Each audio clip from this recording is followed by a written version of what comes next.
Del mercado. 8:43 de la mañana, don Ignacio García Valdecasas, embajador de España ya retirado. Muy buenos días. Buenos días, Antonio. ¿Qué tal ha ido el verano? Movido, ¿no? Sí, movido, sí, demasiado movido. Demasiado movido. No podía uno terminar de desconectar y olvidarse de la situación internacional, desde luego. Dos cuestiones, luego entraremos en Oriente Medio, pero primero, alrededor de la guerra de Ucrania, el movimiento de las últimas horas de Peskov diciendo que Rusia cambiará la doctrina nuclear debido a la acción y a la actitud de Occidente. ¿Qué significa? Bueno, antes de Peskov lo dijo Ryabkov, el viceministro encargado de las cuestiones atlánticas y de las relaciones con Estados Unidos y las cuestiones multilaterales de desarme, que es un viceministro que yo conocí personalmente y que lleva ahí 20 años y es el gran experto en las relaciones entre Rusia y Estados Unidos. Lo que significa es que hay una presión enorme de la opinión pública rusa al gobierno para que adopte una postura más beligerante, una postura más activa en la guerra con Ucrania. Lo vimos en una entrevista que le hacía el profesor Karaganov a Putin, en la que le estaba presionando prácticamente pues para ya ir directamente al uso de las armas tácticas. Y Putin llegó hasta sentirse incómodo y dijo radicalmente que no. Yo creo que estamos teniendo mucha suerte, José Antonio, creo que ya lo he dicho en vuestro estudio, con la frialdad del gobierno ruso y especialmente con la frialdad de Putin ante las distintas provocaciones. Porque la ofensiva de Kursk, el ataque a Kursk, que es un ataque fundamentalmente de la OTAN, es una provocación porque lo que se quiere en algunos sectores de la OTAN es, ante la inminencia del colapso del frente ucraniano y la muy posible victoria rusa en el frente ucraniano, crear unas condiciones de provocación que provoquen, que lleven a una escalada en la que la OTAN tendría que intervenir directamente contra Rusia en un conflicto abierto. Sí, es lamentable, yo no soy nada tremendista, tú me conoces, pero tenemos que informar a la opinión pública de lo que está ocurriendo. A partir de ahí se aleja una mesa de negociación de paz esperada, o que se esperaba que en octubre pudiera tener una segunda parte, ¿no?, de la cumbre de Suiza. Incluso se llegó a hablar de la opción de que Ucrania había dicho, decía Kuleva, oye, igual es un momento para que Rusia también esté en esa segunda cumbre. ¿Se está alejando ahora mismo esa opción? Porque Zelensky dijo que ahora ya no se veía tan sencillo. ¿O este camino en Kursk puede servir para que haya una especie de intercambio de cromos y sí tengamos una mesa de negociación que permita acercarnos a una tregua o a un movimiento de paz en la guerra de Ucrania? No lo creo. Es más, esta ofensiva de Kursk lo que ha hecho es acabar con las negociaciones que estaban teniendo lugar entre Rusia y Ucrania para excluir de los ataques de la guerra a la infraestructura energética. Es decir, estaba habiendo negociaciones para que Rusia dejara de atacar la estructura energética de Ucrania y viceversa, Ucrania a la estructura energética. Sobre todo a quien convenía era a Ucrania, porque Ucrania tiene toda su red eléctrica y todas sus centrales prácticamente destruidas y va a ser muy difícil la llegada del invierno para la población ucraniana. Va a ser dramática, por no decir trágica. Y uno de los objetivos que se pretendían con esta ofensiva era precisamente acabar con esas negociaciones que, de haber tenido éxito, podrían haber llevado a otra mesa de negociación más amplia. Yo en un momento determinado pensé que había sido una iniciativa o con la bendición de Estados Unidos, pero las últimas informaciones parecen indicar que esta ofensiva de Kursk vendría más del lado británico. Al parecer, el nuevo primer ministro laborista no solo no ha calmado el ímpetu belicista de determinadas fuerzas políticas en el Reino Unido, sino que las ha corregido y aumentado, lo cual es bastante sorprendente, y que incluso los Estados Unidos habían marcado una cierta distancia ante esta iniciativa de Kursk. Sí, se pretendía ocupar la central nuclear de Kursk para intercambiarla con la central nuclear de Zaporilla, que la tiene ocupada Rusia desde los primeros días de la guerra.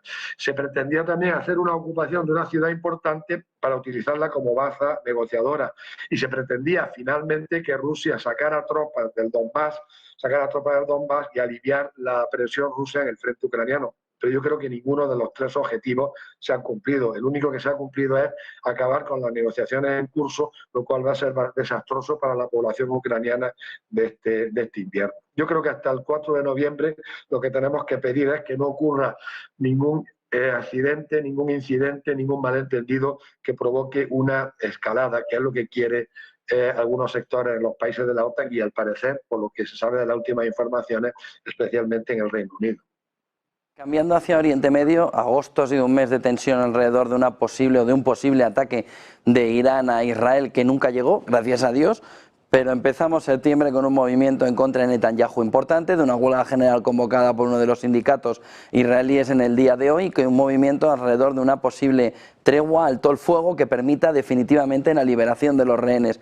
Se libera un poco la fotografía alrededor de Oriente Medio, con el no ataque de Irán en el mes de agosto, a pesar de haberlo repetido y repetido y repetido, que se produciría 72, 24 horas, nada de nada, o vamos caminando hacia un entorno de una tensión que en cualquier momento puede saltar una chispa que ponga a Oriente Medio en una situación todavía más complicada. No, en cualquier momento puede saltar una chispa, pero aquí también tenemos mucha suerte con la frialdad y la prudencia del gobierno iraní. Si imagínate que tuviésemos, en lugar de estos ayatolás, que parece ser gente bastante fría, tuviésemos algunos de nuestros gobernantes occidentales más o menos desequilibrados emocionalmente. Con lo que ocurre en Oriente Medio es muy parecido a lo que ocurre en Ucrania. En Ucrania están desesperados por provocar a Rusia para que se produzca una escalada y permitir así la involucración directa de la OTAN en el conflicto. Israel está desesperado por provocar a Irán, de manera que Irán, una respuesta iraní, haga inevitable que Estados Unidos participe en el enfrentamiento bélico que tendría lugar después de esa reacción iraní entre Israel y Irán. Y los Estados Unidos tendrían que participar. Afortunadamente, a pesar de las graves provocaciones hechas por Israel, asesinar al negociador con el que estaban negociando, el negociador de Hamás, que era además el más moderado de todos los negociadores de Hamás, lo matan cuando es un invitado oficial en una residencia oficial del gobierno iraní, aparte de también asesinar en Beirut a uno de los jefes militares de la guerrilla chií, Hezbollah. Entonces, afortunadamente no se ha producido, quizás se produzca, pero por el momento no se ha producido y eso ha bajado la tensión. Pero la situación en Gaza sigue la misma, la masacre sigue, los crímenes de guerra y los crímenes contra la humanidad siguen, porque la administración Biden, yo lo he dicho muchas veces en tu programa, está entre el yunque y el martillo, porque por un lado su base es pro-palestina, pero la dirigencia, la plutocracia del Partido Demócrata, la dirigencia es absolutamente pro-israelí porque no puede enfrentarse al lobby israelí en Washington. Entonces, llegaron al Consejo de Seguridad, ¿tú te acuerdas?, con una propuesta de resolución diciendo que Israel estaba de acuerdo. Los miembros del Consejo de Seguridad creyeron a Estados Unidos y aprobaron la resolución. Y luego se ha venido viendo con el paso del tiempo que Israel ni estaba de acuerdo cuando se aprobó la resolución pidiendo el alto el fuego propuesta por Estados Unidos, que las había votado todas las otras, había vetado todas las otras anteriores, y Israel tampoco ha aceptado el alto el fuego en las distintas negociaciones que han tenido lugar bajo el patrocinio de Egipto y de Qatar. La situación sigue la misma. Yo creo que Netanyahu se va a enrocar y que va a seguir manteniéndose en el gobierno todo el tiempo que sea posible. No creo que vaya a haber ningún cambio dramático, pero sí siempre puede estallar una chispa. Solo una cuestión más, no me resisto a preguntarte alrededor de Kamala Harris, ya liderando en muchas encuestas y en estados clave, alrededor de una posible victoria el 5 de noviembre. ¿El cambio de los demócratas con Kamala ha sido importante, suficiente? Y sobre todo, ¿qué puede cambiar en política exterior? Yo es que ya a los mainstream media ya no me los creo, porque han dado muchas pruebas, muchos elementos para no creérselo, de manera que yo estas encuestas publicadas por algunos medios norteamericanos no me las creo. Es fundamental ver los debates y los demócratas están haciendo todo lo posible para que no haya debates. Quieren cambiar las reglas de juego en los debates que se habían establecido entre los equipos electorales de Trump y de Biden. En esos estados clave es donde Robert Kennedy se va a retirar, de manera que es posible que ese 1 o 2% que podría votar a Kennedy tenga un factor decisivo. Vamos a verlo en los debates. A Kamala Harris apenas la hemos oído hablar. Apenas la hemos oído hablar porque siempre que la hemos visto estaba leyendo el teleprompter, esa pantalla invisible que le ponen delante a los dirigentes americanos para que lean simplemente lo que se les pone por delante para que lean. Yo no me lo creo. Yo creo que por el momento la lista está muy ajustada y tenemos que ver qué pasa en los debates. Pues muchísimas gracias por toda esa fotografía, Ignacio García Valdecasas. Buen día y buen negocio. Gracias a vosotros, muchas gracias por invitarme. Te saludo a ti y a toda la audiencia de Negocios Televisión, que se está haciendo muy popular al otro lado del Atlántico, pero eso ya lo haremos en otra ocasión. Ya lo hablaremos. Gracias, don Ignacio. Buen día. Un abrazo, buen día, buen negocio. 8:54 de la mañana. Ojo alrededor de